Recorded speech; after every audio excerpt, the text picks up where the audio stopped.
엄마, 그게 무슨 말이에요? 평범한 저녁 식사 자리였습니다. 60대 어머니가 30대 아들에게 말했습니다. 야, 밥 좀 엄벙덤벙 먹지 마라. 아들이 고개를 갸웃했습니다. 엄벙덤벙이 뭐예요? 어머니는 순간 말문이 막혔습니다.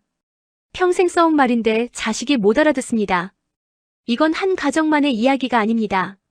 2023년 국립국어원 조사 결과 충격적인 사실이 드러났습니다. 20대 청년 10명 중 7명이 얄궂다의 뜻을 모릅니다. 도탑다, 살풋하다, 바등바등. 부모 세대가 평생 써온 이 단어들을 자식 세대는 외국어처럼 느끼고 있었습니다. 그런데 유네스코는 한글을 세계에서 가장 과학적인 문자로 인정했습니다. 전 세계 언어학자들은 한국어의 섬세함에 감탄하고 외국인들은 배우고 싶어하는 언어입니다. 그런 한국어가 정작 한국 안에서 끊기고 있습니다. 세계가 부러워하는 언어를 우리 자식들이 못 알아듣고 있습니다.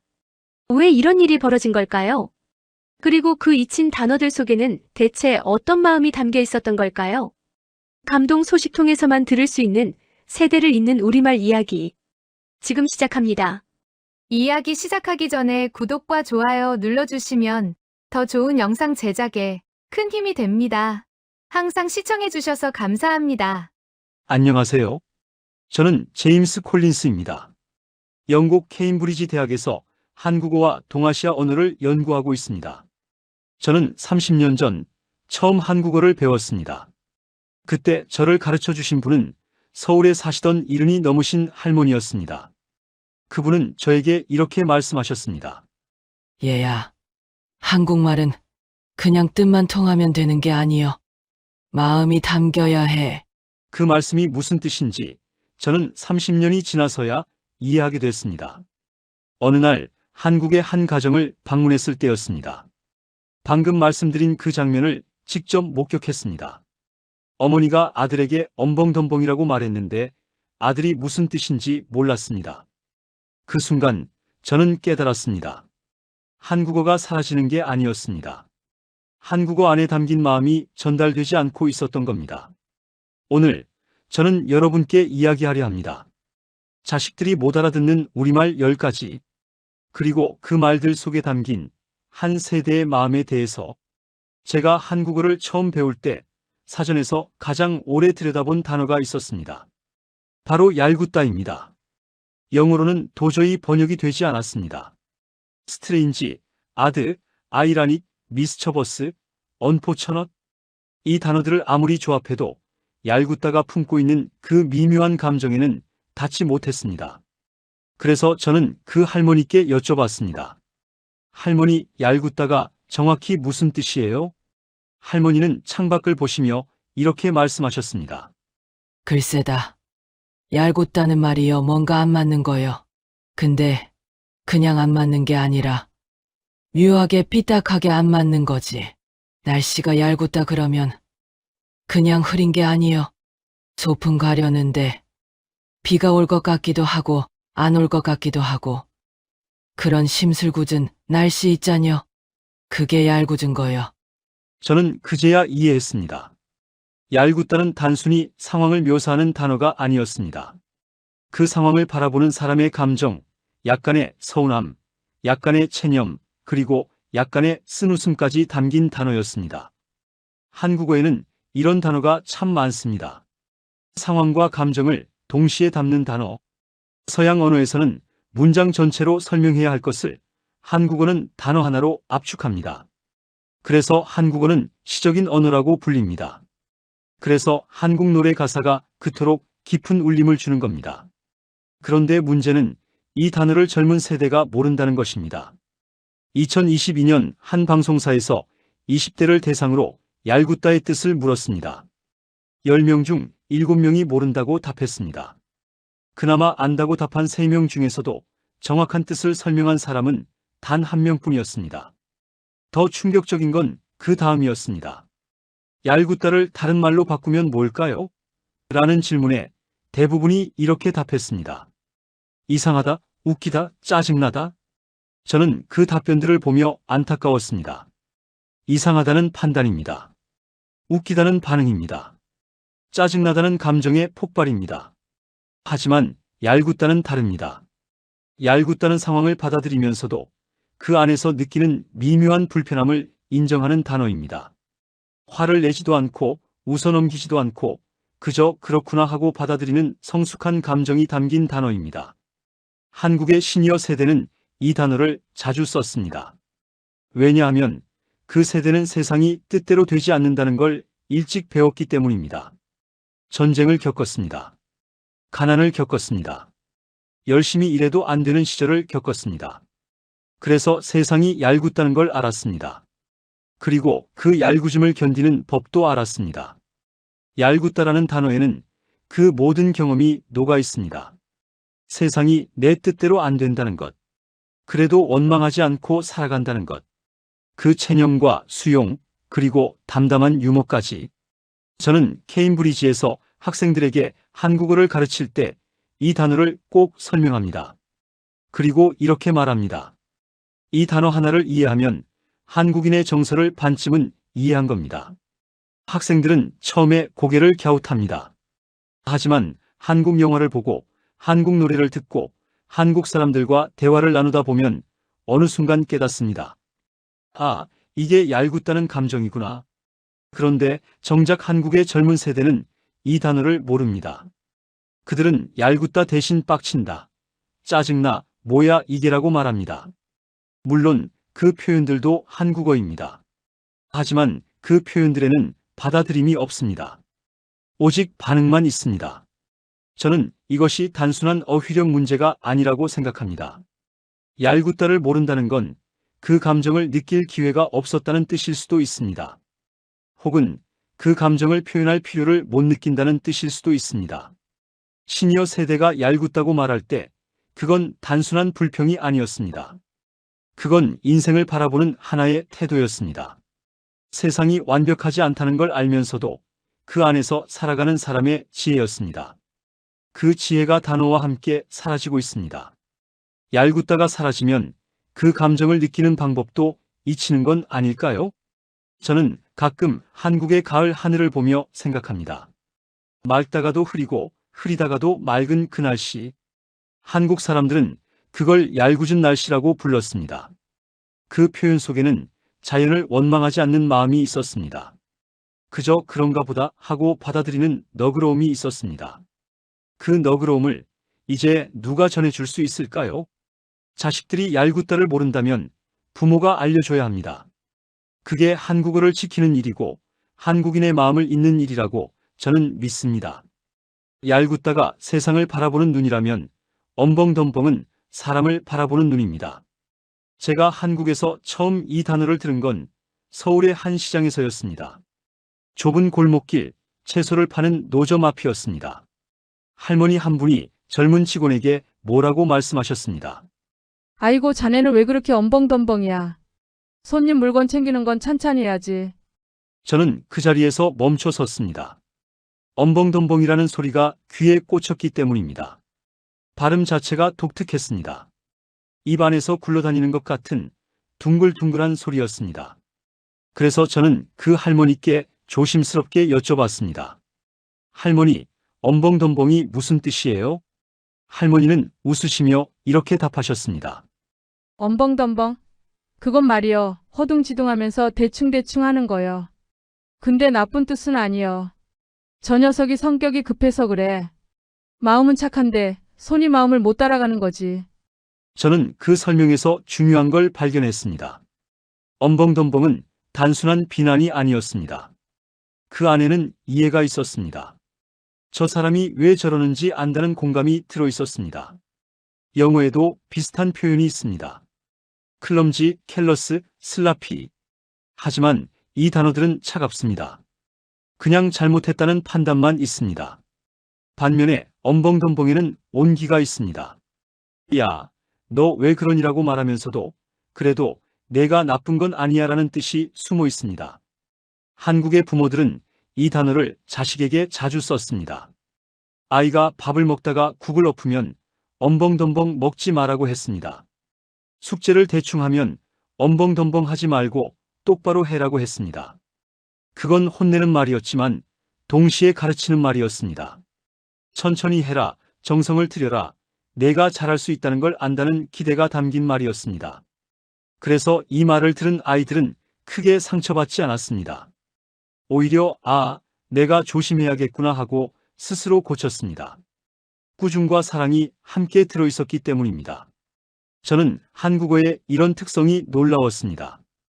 혼내면서도 감싸는 언어, 지적하면서도 격려하는 언어. 이건 서양 언어에서는 쉽게 찾기 어려운 특성입니다. 그런데 지금 젊은 세대에게 엄벙덤벙이라고 하면 어떤 반응이 돌아올까요? 그게 뭐예요? 정확하게 말해주세요. 이런 답이 돌아옵니다. 그들은 엄벙덤벙이 뭔지 모릅니다. 그래서 그 안에 담긴 애정도 느끼지 못합니다. 그냥 뭔가 이상한 소리로 나를 비난하는구나라고만 받아들입니다. 이건 단순한 세대 차이가 아닙니다. 소통의 단절입니다. 부모는 사랑을 담아 엄벙덤벙이라고 말했는데 자식은 그걸 이해하지 못합니다.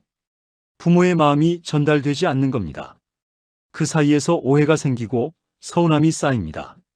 제가 만난 한 60대 어머니는 이렇게 말씀하셨습니다. 나는 분명히 예쁘게 말했는데 우리 아들은 내가 잔소리한다고 생각해요. 엄벙덤벙 하지 말라고 했더니 뭐가 문제냐고 화를 내더라고요. 그 어머니의 눈에는 서운함이 가득했습니다. 자신은 아들을 걱정해서 한 말인데 아들은 그걸 공격으로 받아들인 겁니다. 이 문제의 핵심은 어휘력이 아닙니다. 감정을 읽는 능력입니다. 엄벙덤벙이라는 단어를 알면 그 안에 담긴 감정도 읽을 수 있습니다. 하지만 단어를 모르면 감정도 읽지 못합니다. 말은 들리지만 마음은 들리지 않습니다. 한국어에는 이런 단어가 유독 많습니다. 표면적 의미 뒤에 숨은 감정이 있는 단어들. 그 단어들을 알아야 한국인의 마음을 이해할 수 있습니다. 저는 영국 학생들에게 엄벙덤벙을 설명할 때 이렇게 말합니다. 이건 꾸중처럼 들리지만 사실은 응원입니다. 한국 부모들은 이렇게 사랑을 표현합니다.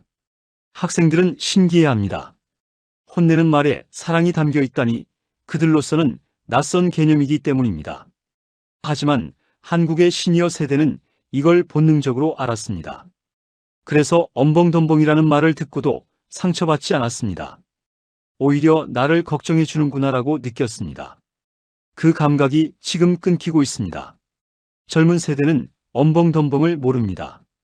그래서 부모의 걱정을 간섭으로 오해합니다. 부모의 사랑을 잔소리로 치부합니다. 엄벙덤벙이라는 단어 하나가 사라지면 그 안에 담긴 소통 방식도 사라집니다. 혼내면서 사랑하는 방식, 지적하면서 감싸는 방식, 그 한국적인 정이 사라지는 겁니다. 저는 가끔 생각합니다.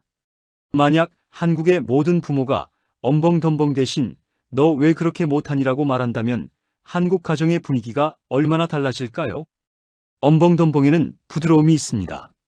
둥글둥글한 발음처럼 모난데 없이 감싸주는 느낌이 있습니다.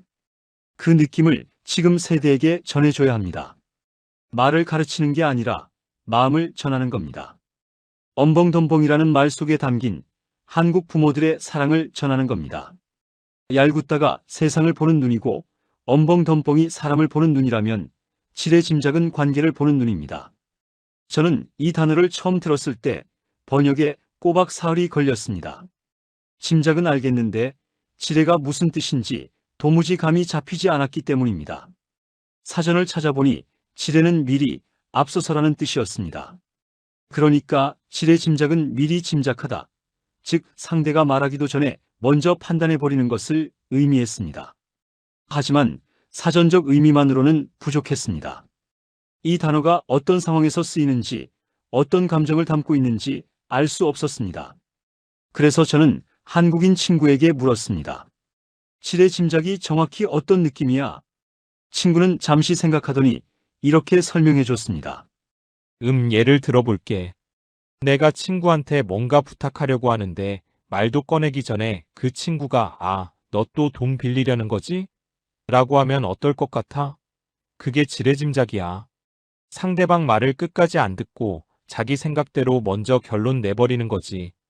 저는 그제야 이해했습니다. 지레짐작에는 두 가지 의미가 있었습니다. 첫째, 상대를 제대로 듣지 않는다는 것. 둘째, 상대를 자기 기준으로 판단한다는 것.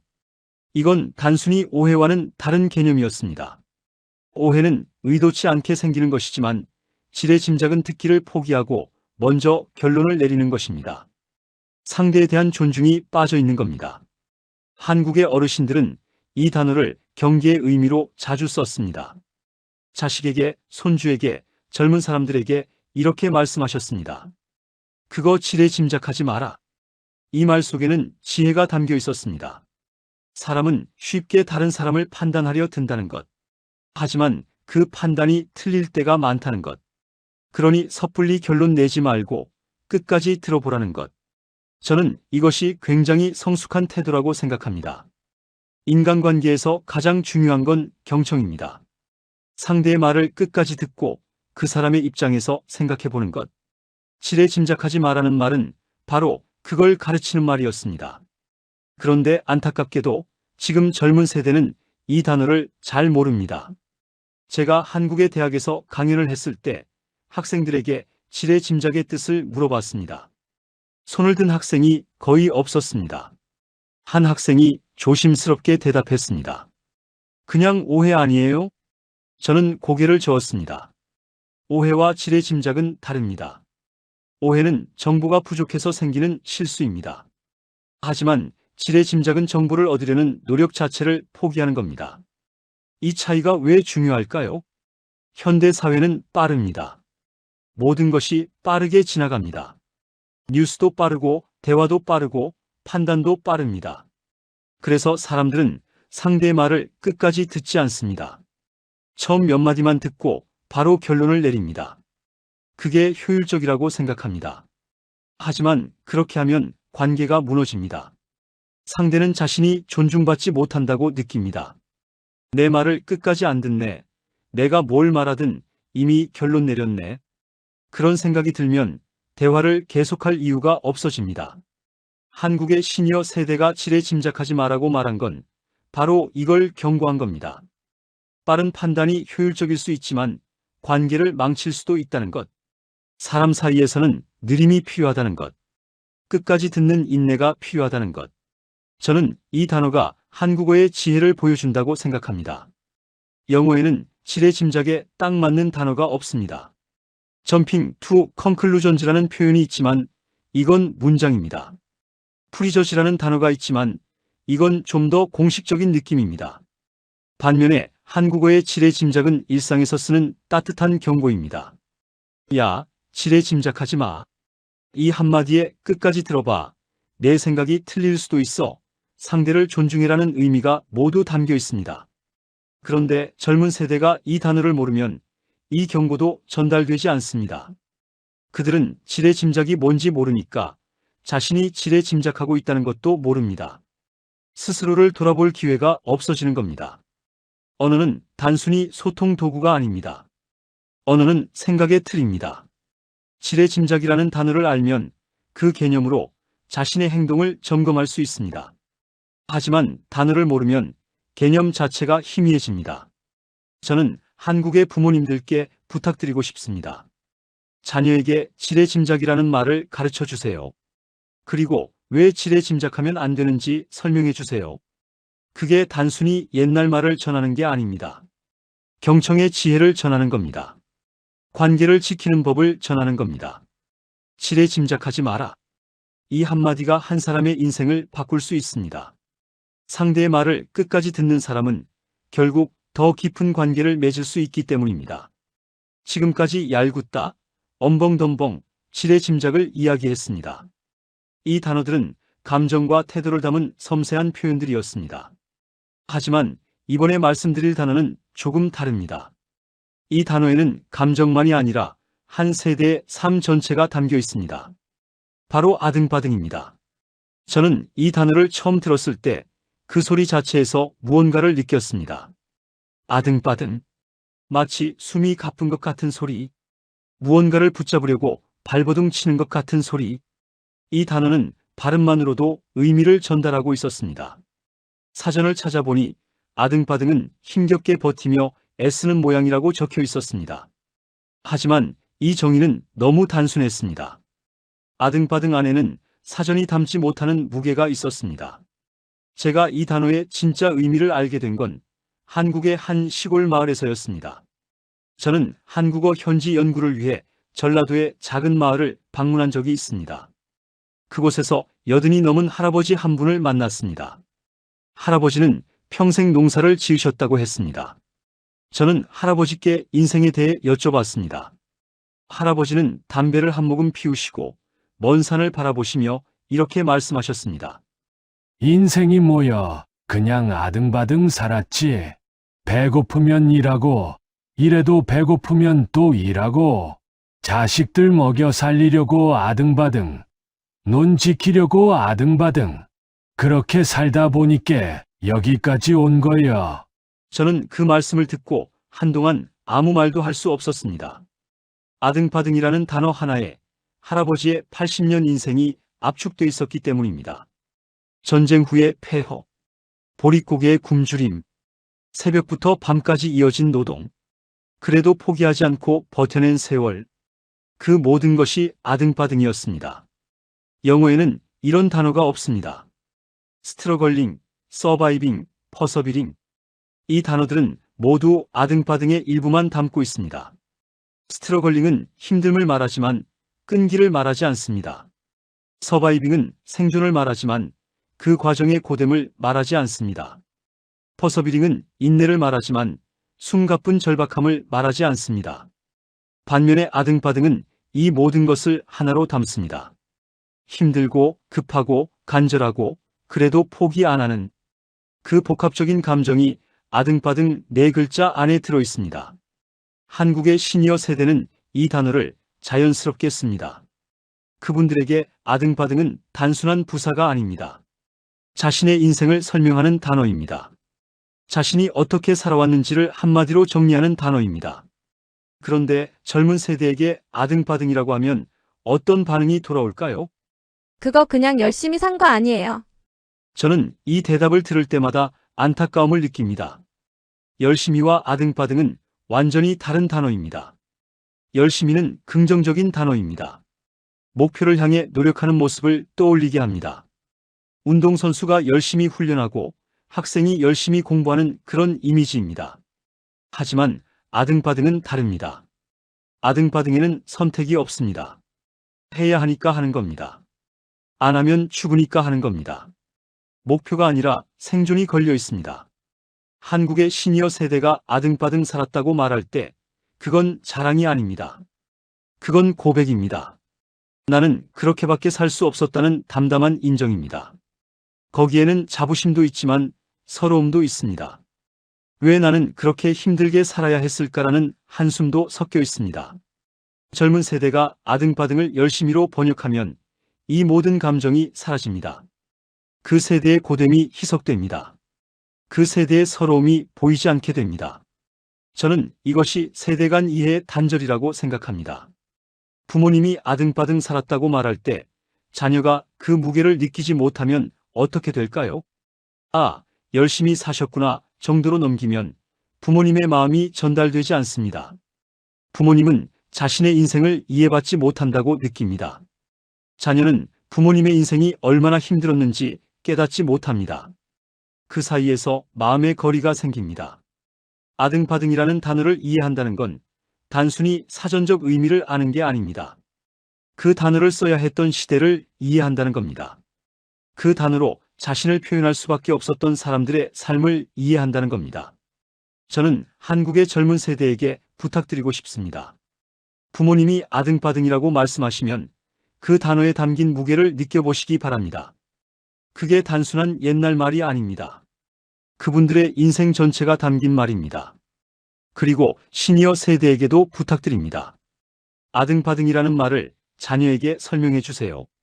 왜 그렇게 살아야 했는지, 그 시절이 어땠는지 이야기해 주세요. 그래야 그 단어가 살아남습니다. 그래야 그 세대의 기억이 전해집니다. 아등바등.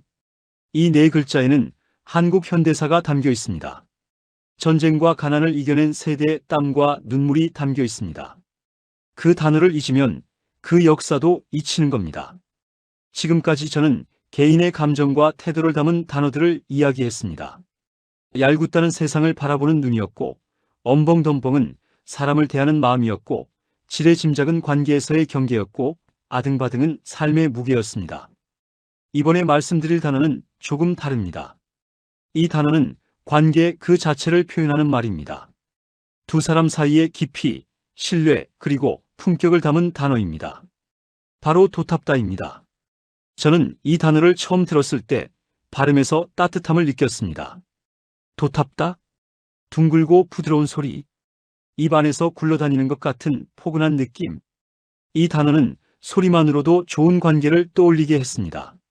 사전을 찾아보니 도탑다는 정이 깊고 사이가 좋다는 뜻이었습니다. 하지만 저는 이 정의가 도탑다의 절반도 담지 못한다고 생각합니다. 도탑다에는 단순히 사이가 좋다는 것 이상의 의미가 있습니다. 거기에는 시간이 담겨 있습니다. 오랜 세월을 함께하며 쌓아온 신뢰가 담겨 있습니다. 서로의 부족함을 알면서도 감싸주는 너그러움이 담겨 있습니다. 제가 이 단어의 깊이를 알게 된 건 경상도의 한 마을에서였습니다. 그곳에서 저는 50년 넘게 이웃으로 지낸 두 할머니를 만났습니다. 한 분은 83, 다른 한 분은 81였습니다. 두 분은 매일 아침 서로의 집을 오갔습니다. 밥은 먹었는지, 몸은 괜찮은지 확인하셨습니다. 한 분이 아프시면 다른 분이 병원까지 동행하셨습니다. 마을 사람들은 두 분을 이렇게 불렀습니다. 저 두 분은 참 도탑지. 평생을 저렇게 지냈어.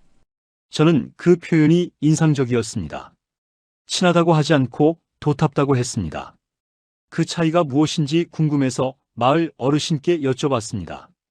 어르신은 잠시 생각하시더니 이렇게 설명해 주셨습니다. 친하다는 건 그냥 가깝다는 거요. 근데 도탑다는 건 다르지. 도탑다는 건 서로를 아끼는 거요. 좋을 때만 아끼는 게 아니라 힘들 때도 아끼는 거지. 싸워도 다시 만나고 서운해도 이해하고. 그게 도탑은 사이요. 저는 그 설명을 듣고 깨달았습니다. 도탑다에는 시련을 이겨낸 관계라는 의미가 담겨 있었습니다. 좋을 때만 함께하는 건 누구나 할 수 있습니다. 하지만 힘들 때도 함께하고 다투고도 다시 만나는 건 쉽지 않습니다. 도탑다는 그런 관계를 표현하는 말이었습니다. 영어에도 관계를 표현하는 단어들이 있습니다. 클로스, 인터멋, 프렌들리, 반더드.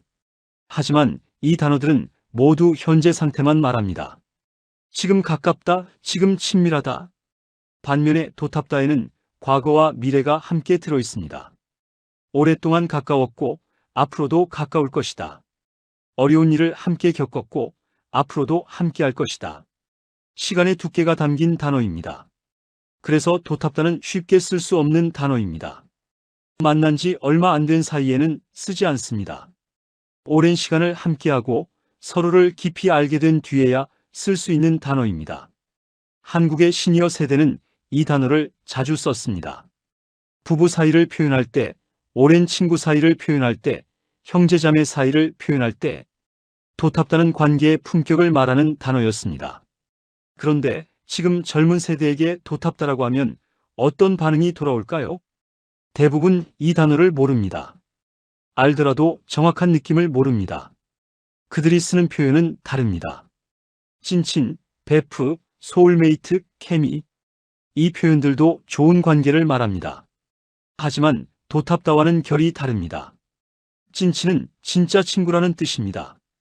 베프는 베스트 프렌드의 줄임말입니다. 소울메이트는 영혼의 짝이라는 뜻입니다. 케미는 케머스트리, 즉 두 사람 사이의 궁합입니다. 이 표현들은 모두 강렬합니다. 최고, 진짜, 영혼. 하지만 강렬한 만큼 가볍기도 합니다. 만난 지 얼마 안 돼도 찐친이라 부르고 케미 좋다고 말합니다. 반면에 도탑다는 담담합니다. 화려하지 않습니다. 하지만 그 담담함 안에 깊이가 있습니다. 오랜 시간을 함께한 사람만이 느낄 수 있는 깊이. 서로의 모든 것을 알면서도 여전히 곁에 있는 편안함. 저는 이것이 한국어의 아름다움이라고 생각합니다. 화려하게 꾸미지 않아도 깊은 감정을 담을 수 있는 언어. 도탑다라는 단어 하나로 관계의 역사와 품격을 모두 표현할 수 있는 언어. 그런데 이 단어가 사라지면 그 관계를 표현할 방법도 사라집니다. 찐친과 베프만 남으면 모든 관계가 같은 층위에 놓입니다. 어제 만난 친구와 50년 함께한 친구가 같은 단어로 불립니다.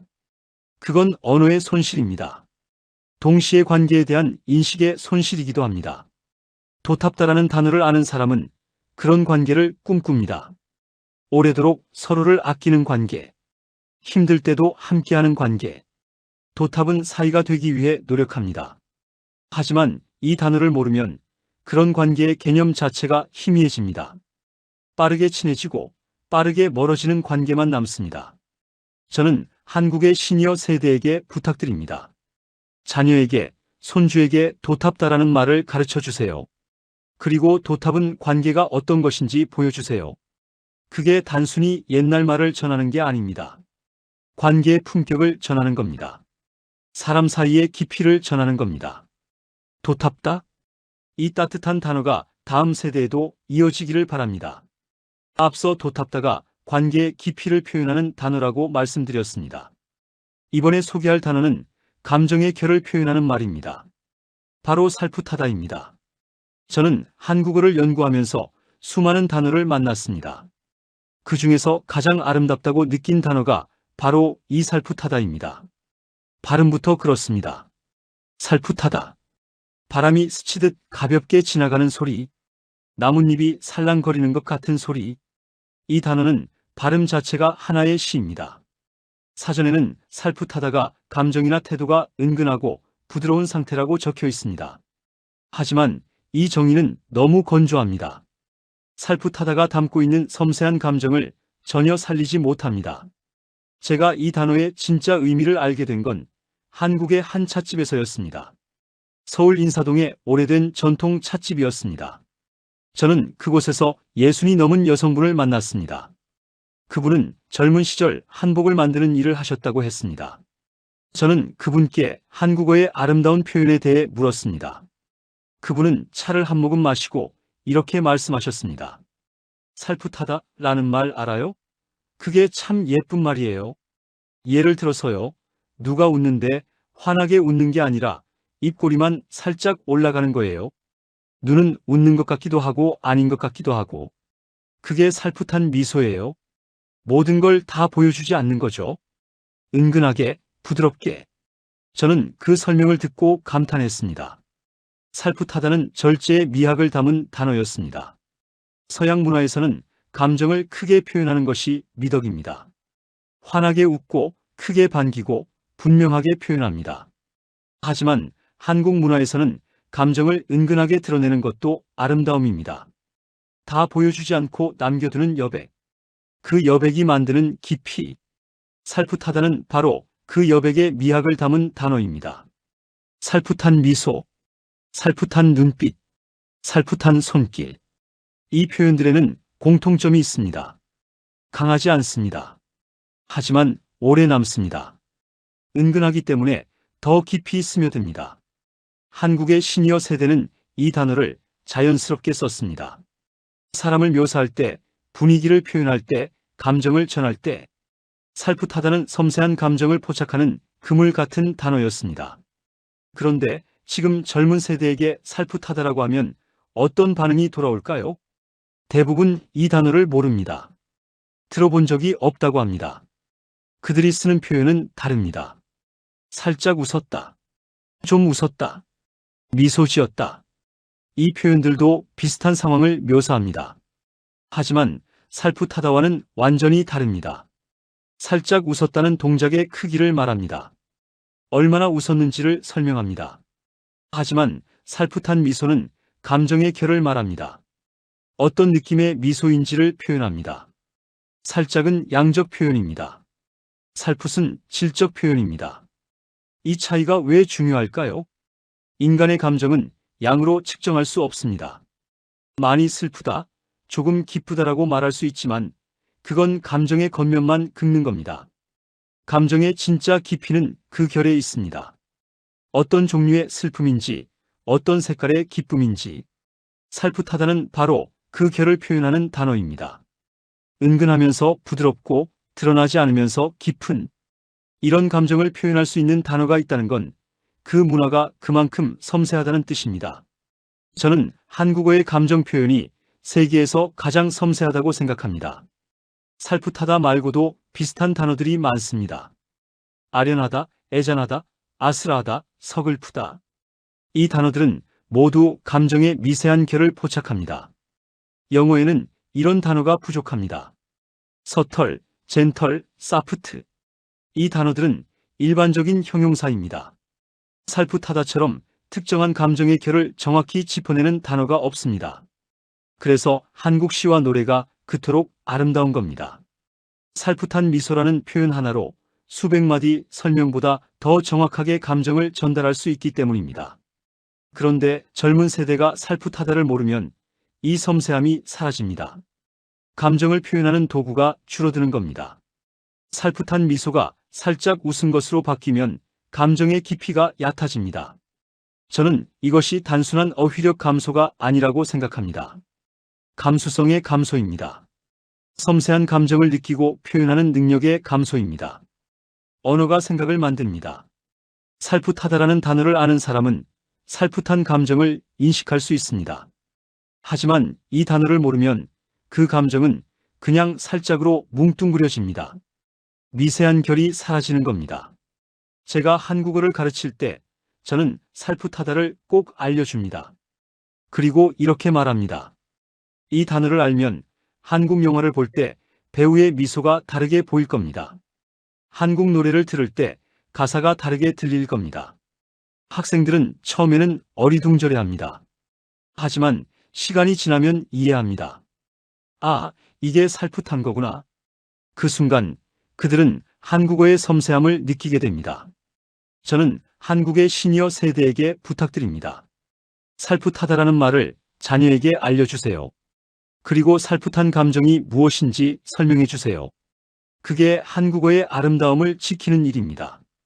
동시에 다음 세대의 감수성을 풍요롭게 하는 일입니다. 살풋하다. 이 고운 단어가 잊히지 않기를 바랍니다. 지금까지 6개의 단어를 말씀드렸습니다. 얄궂다, 엄벙덤벙, 지레짐작, 아등바등, 도탑다, 살풋하다. 모두 한국어만이 담을 수 있는 섬세한 감정과 지혜가 녹아있는 단어들이었습니다. 하지만 제가 조사한 단어는 이것만이 아닙니다. 오늘 말씀드릴 마지막 4단어가 더 있습니다. 선선하다, 미덥다, 언짢다, 노긋노긋. 이 단어들 역시 한국 시니어 세대가 일상에서 자연스럽게 쓰던 말입니다. 하지만 젊은 세대에게는 낯선 단어가 되어버렸습니다. 먼저 선선하다입니다. 선선하다는 날씨나 온도가 적당히 서늘하고 시원한 상태를 말합니다. 가을 아침 창문을 열었을 때 들어오는 바람. 덥지도 춥지도 않은 딱 좋은 그 느낌. 그게 선선하다입니다. 시니어 세대는 이 단어를 자주 씁니다. 오늘 날씨가 참 선선하네. 바람이 선선해서 좋다. 하지만 젊은 세대는 선선하다 대신 시원하다 또는 쌀쌀하다고 말합니다. 선선하다가 가진 그 미묘한 중간 지대를 표현하지 못합니다. 시원하다는 더위가 가신 느낌입니다. 쌀쌀하다는 추위가 시작되는 느낌입니다. 하지만 선선하다는 그 사이 가장 좋은 순간의 느낌입니다. 덥지도 춥지도 않은 완벽한 균형. 이 단어가 사라지면 그 완벽한 순간을 표현할 방법도 사라집니다. 다음은 미덥다입니다. 미덥다는 믿음직하고 든든하다는 뜻입니다. 사람을 표현할 때 주로 쓰입니다. 저 사람 참 믿었네. 자네가 있으니 믿었구만. 이 단어에는 단순한 신뢰 이상의 감정이 담겨 있습니다. 믿을 수 있다는 판단과 함께 안심이 된다는 감정이 섞여 있습니다. 머리로 믿는 것과 마음으로 의지하는 것이 함께 들어있는 단어입니다. 젊은 세대는 믿었다 대신 믿음직하다고 말합니다. 비슷해 보이지만 다릅니다. 믿음직하다는 객관적 평가입니다. 믿었다는 주관적 안도입니다. 믿음직하다는 저 사람은 거짓말을 안 할 것 같다는 뜻입니다. 믿었다는 저 사람이 곁에 있으니 마음이 놓인다는 뜻입니다. 한국의 부모들이 자녀에게 내가 있어서 믿었다고 말할 때 그건 단순히 널 믿는다는 뜻이 아닙니다. 내가 있어서 안심이 된다, 든든하다, 고맙다는 모든 감정이 담긴 말입니다. 이 단어를 모르면 그 따뜻한 감정을 전달받지 못합니다. 세 번째는 언짢다입니다. 언짢다는 기분이 좋지 않고 불쾌하다는 뜻입니다. 하지만 불쾌하다보다 훨씬 부드러운 표현입니다. 오늘 좀 언짢아서요. 말하기 언짢은데. 불쾌하다는 강한 거부감입니다. 하지만 언짢다는 미묘한 불편함입니다. 화가 나는 건 아닌데 뭔가 개운치 않은 상태. 기분이 상한 건 아닌데 좋지도 않은 상태. 한국어는 이런 미묘한 감정까지 표현할 수 있는 언어입니다. 화났어와 언짢아 사이에는 분명한 차이가 있습니다. 하지만 언짢다를 모르면 모든 부정적 감정이 짜증나, 기분 나빠로 뭉뚱그려집니다. 마지막은 노긋노긋입니다. 이 단어는 정말 아름다운 의태어입니다. 느긋하고 여유로운 모양을 표현합니다. 하지만 느긋느긋과는 다릅니다. 노긋노긋에는 부드러움이 더해져 있습니다. 급하지 않으면서 편안하면서 따뜻한 느낌. 할머니가 햇살 아래 앉아 계신 모습. 고양이가 양지 바른 곳에서 졸고 있는 모습. 그게 노긋노긋입니다. 젊은 세대에게 노긋노긋이라고 하면 대부분 처음 듣는다고 합니다. 그들은 느긋하다만 알지 노긋노긋의 그 특별한 뉘앙스를 모릅니다. 이 네 단어 선선하다, 미덥다, 언짢다, 노긋노긋 모두 시니어 세대에게는 익숙하지만 젊은 세대에게는 낯선 단어들입니다. 왜 이런 일이 벌어졌을까요? 왜 말이 세대를 넘어 이어지지 못하는 걸까요? 저는 그 원인을 크게 세 가지로 봅니다. 첫째, 현대 언어는 속도를 추구합니다. 젊은 세대는 빠르게 소통합니다. 문자 메시지, 소셜 미디어, 짧은 동영상. 모든 것이 빠르고 간결해야 합니다. 그래서 복잡한 감정을 담은 단어보다 단순하고 직접적인 표현을 선호합니다.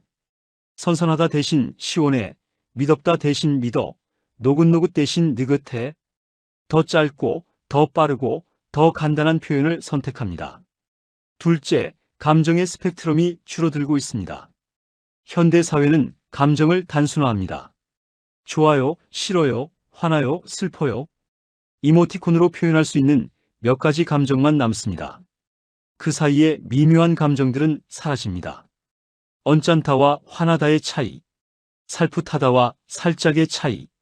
이런 미세한 결이 무시됩니다. 셋째, 세대 간 대화가 줄었습니다. 예전에는 여러 세대가 함께 살았습니다. 할머니, 할아버지, 부모, 자녀가 한 집에서 생활했습니다. 자연스럽게 어른들의 말을 듣고 배웠습니다. 하지만 지금은 핵가족 시대입니다. 어른들과 함께하는 시간이 줄었습니다. 그래서 어른들이 쓰는 단어를 접할 기회도 줄었습니다. 말은 쓰지 않으면 사라집니다. 듣지 않으면 배우지 못합니다. 세대 간 대화가 줄어든 만큼 세대 간 언어 전달도 줄어든 겁니다. 저는 이것이 단순한 언어 변화가 아니라고 생각합니다. 이것은 문화의 단절입니다. 한국어에 담긴 섬세한 감정과 지혜가 다음 세대로 넘어가지 못하는 겁니다. 단어 하나하나에는 그 단어를 써온 사람들의 삶이 담겨 있습니다. 그 단어가 사라지면 그 삶의 기억도 함께 사라집니다. 이제 우리가 해야 할 일은 명확합니다. 말을 이어야 합니다. 세대와 세대 사이에 다리를 놓아야 합니다. 저는 30년 동안 한국어를 연구해 왔습니다. 케임브리지에서 학생들에게 한국어를 가르치고 한국 곳곳을 다니며 살아있는 말을 수집했습니다. 그 과정에서 저는 한 가지 확신을 갖게 됐습니다. 한국어는 세계에서 가장 감정이 풍부한 언어라는 것입니다. 이것은 제 개인적인 의견이 아닙니다. 많은 언어학자들이 동의하는 사실입니다. 한국어에는 감정의 미세한 결을 표현하는 단어가 놀라울 정도로 많습니다. 서글프다, 아련하다, 애잔하다, 써먹하다, 찡하다. 이 단어들은 모두 슬프다의 변주입니다. 하지만 각각이 담고 있는 감정의 색깔은 완전히 다릅니다. 영어에는 새드가 있습니다. 물론 멜랑칼리, 사로, 그리프 같은 단어들도 있습니다. 하지만 한국어만큼 세분화되어 있지는 않습니다. 한국어가 이토록 섬세한 이유가 무엇일까요? 저는 한국의 역사와 문화에서 그 답을 찾았습니다. 한국은 수천 년의 역사 동안 수많은 외침을 겪었습니다. 전쟁과 분단을 겪었습니다. 그 과정에서 한국 사람들은 감정을 직접 표현하는 대신 은유와 암시로 표현하는 법을 발전시켰습니다. 말 한마디에 여러 겹의 의미를 담았습니다. 표면적인 뜻 뒤에 숨은 감정을 넣었습니다. 그래서 한국어는 함축적이고 깊어졌습니다. 그 결과가 오늘 제가 말씀드린 10가지 단어입니다. 얄궂다. 세상이 뜻대로 되지 않는다는 걸 받아들이면서도 그 안에서 쓴웃음을 짓는 감정. 엄벙덤벙. 혼내면서도 사랑을 담는 한국 특유의 꾸중. 지레짐작. 상대를 끝까지 듣지 않는 것에 대한 경계. 아등바등. 생존을 위해 발버둥 친 세대의 삶 전체. 도탑다. 오랜 시간을 함께한 관계의 품격. 살풋하다. 은근하고 부드러운 감정의 결. 선선하다, 미덥다, 언짢다, 노긋노긋. 일상 속 미세한 감각과 감정을 포착하는 섬세한 표현들. 이 단어들은 한국어의 보물입니다. 세계 어느 언어에서도 찾기 어려운 표현들입니다. 한국인이 자랑스러워해야 할 문화유산입니다. 그런데 세계가 부러워하는 이 보물이 정작 한국 안에서 잊히고 있습니다. 저는 이것이 가장 안타깝습니다. 세계 언어학자들은 한국어의 풍부함에 감탄합니다. 외국 학생들은 한국어의 섬세함을 배우려고 노력합니다. 그런데 한국의 젊은 세대는 그 풍부함과 섬세함을 모릅니다. 시니어 세대가 평생 써온 아름다운 단어들을 모릅니다. 그 단어들 속에 담긴 감정과 지혜를 모릅니다. 이건 역설입니다. 세계가 배우려는 것을 정작 그 나라에서 잊고 있다니요. 저는 한국의 시니어 세대를 존경합니다. 그분들은 어려운 시대를 살아내면서도 이 아름다운 언어를 지켜왔습니다. 전쟁과 가난 속에서도 감정을 섬세하게 표현하는 문화를 이어왔습니다. 그분들이 얄궂다고 말할 때 그건 불평이 아니었습니다. 인생을 담담히 받아들이는 지혜였습니다. 엄벙덤벙 하지 마라고 말할 때 그건 비난이 아니었습니다. 사랑을 담은 걱정이었습니다. 아등바등 살았다고 말할 때 그건 자랑이 아니었습니다. 생존의 기록이었습니다. 그분들은 분명히 말했습니다. 살며시, 다정히, 부드럽게 한국어가 가진 모든 섬세함을 담아서 말했습니다. 하지만 그 말이 지금은 전달되지 않고 있습니다. 말이 사라진 게 아닙니다. 말이 이어지지 않은 겁니다. 연결고리가 끊어진 겁니다. 세대와 세대 사이의 다리가 무너진 겁니다. 저는 외국인으로서 감히 말씀드립니다. 한국어를 지키는 건 한국만의 일이 아닙니다. 이건 인류 전체의 문화유산을 지키는 일입니다. 한국어가 잃어버린 표현 하나하나는 인류가 감정을 표현하는 방법 하나를 잃는 것과 같습니다. 얄궂다가 사라지면 그 감정을 느끼는 방법도 인류에게서 조금 멀어지는 겁니다. 그래서 저는 오늘 이 이야기를 하는 겁니다.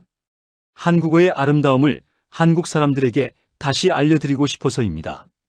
여러분이 쓰시는 그 말들, 평생 자연스럽게 써오신 그 단어들, 그게 얼마나 귀한 것인지 알아주셨으면 합니다.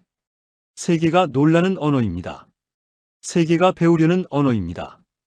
그리고 세계 어디에도 없는 한국만의 언어입니다. 우리는 분명히 말했습니다. 이제 그 말이 다음 세대에도 이어지게 해야 합니다. 오늘 저는 10가지 단어를 말씀드렸습니다. 얄궂다, 엄벙덤벙, 지레짐작, 아등바등, 도탑다, 살풋하다, 선선하다, 미덥다, 언짢다, 노긋노긋. 이 단어들은 모두 한국 시니어 세대가 평생 써온 말입니다. 일상에서, 가정에서, 이웃과의 대화에서 자연스럽게 쓰던 말입니다. 하지만 젊은 세대에게 이 단어들은 낯설습니다. 외국어처럼 느껴집니다. 그래서 부모와 자식 사이에 말이 통하지 않는 순간이 생깁니다. 저는 오늘 여러분께 한 가지 부탁을 드리려 합니다. 이 단어들을 자녀에게, 손주에게 알려주십시오. 거창하게 가르치실 필요 없습니다. 일상 속에서 자연스럽게 쓰시면 됩니다. 날씨가 좋으면 오늘 참 선선하네 하고 말씀하시고, 자녀가 든든하면 내가 있어서 미덥다 하고 표현해 주시고, 손주가 허둥대면 엄벙덤벙 하지 말고 천천히 해 하고 일러주시면 됩니다. 자녀가 무슨 뜻이냐고 물으면 그때 설명해 주시면 됩니다. 그게 말을 잇는 방법입니다. 그게 문화를 전하는 방법입니다. 저는 30년간 한국어를 연구하면서 한 가지 깨달은 것이 있습니다. 언어는 단순한 소통 도구가 아닙니다. 언어는 그 언어를 쓰는 사람들의 영혼입니다. 한국어 속에는 한국인의 영혼이 담겨 있습니다. 수천 년의 역사가 담겨 있습니다. 조상들의 지혜가 담겨 있습니다. 부모 세대의 사랑이 담겨 있습니다. 그 영혼이, 그 역사가, 그 지혜가, 그 사랑이 단어 하나하나에 녹아 있습니다. 얄궂다에는 세상을 받아들이는 한국인의 담담함이 있습니다. 엄벙덤벙에는 혼내면서도 감싸주는 한국 부모의 정이 있습니다. 아등바등에는 생존을 위해 버텨온 한 세대의 땀이 있습니다. 도탑다에는 평생을 함께한 관계의 깊이가 있습니다. 이 단어들이 사라지면 그 모든 것이 함께 사라집니다. 단어만 잊히는 게 아니라 그 안에 담긴 삶의 방식도 잊힙니다. 저는 그것이 두렵습니다. 세계에서 가장 아름다운 언어가 정작 그 언어를 만든 나라에서 잊히는 것이 두렵습니다. 하지만 저는 또한 희망을 봅니다. 오늘 이 영상을 보시는 여러분이 계시기 때문입니다. 여러분은 이 단어들을 알고 계십니다. 여러분은 이 단어들을 쓰실 수 있습니다.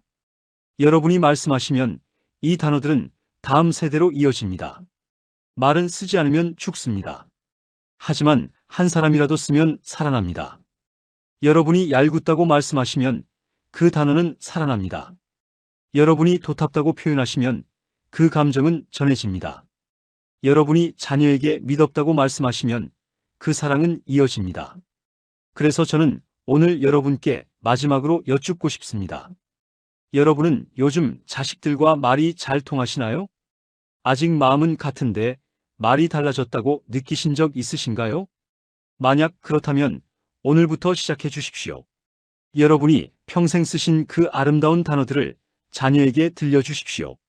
처음에는 못 알아들을 수 있습니다. 그게 무슨 뜻이에요? 하고 물을 수 있습니다. 그 순간이 기회입니다.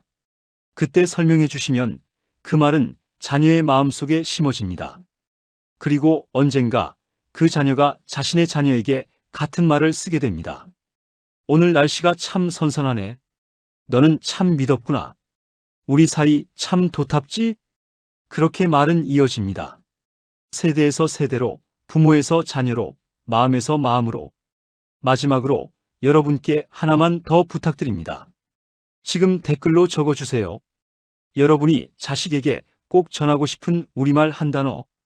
오늘 제가 말씀드린 10가지 단어 중 하나여도 좋고 다른 단어여도 좋습니다. 그 단어들을 모아서 우리가 함께 지켜야 합니다. 한국어의 아름다움을 함께 지켜야 합니다. 저는 영국에서 온 언어학자입니다. 한국어는 제 모국어가 아닙니다. 하지만 저는 한국어를 사랑합니다. 그래서 오늘 이 이야기를 했습니다. 여러분은 한국어의 주인입니다. 이 아름다운 언어를 만들고 지켜온 사람들의 후손입니다. 그 언어를 다음 세대에 전해주시는 건 여러분만이 할 수 있는 일입니다. 말은 이어져야 합니다. 그래야 마음도 이어집니다. 그래야 세대도 이어집니다. 오늘 제 이야기를 들어주셔서 감사합니다. 저는 제임스 콜린스였습니다. 여러분의 말이 여러분의 자녀에게 닿기를 바랍니다. 그리고 그 말 속에 담긴 사랑이 대대로 이어지기를 바랍니다. 감사합니다.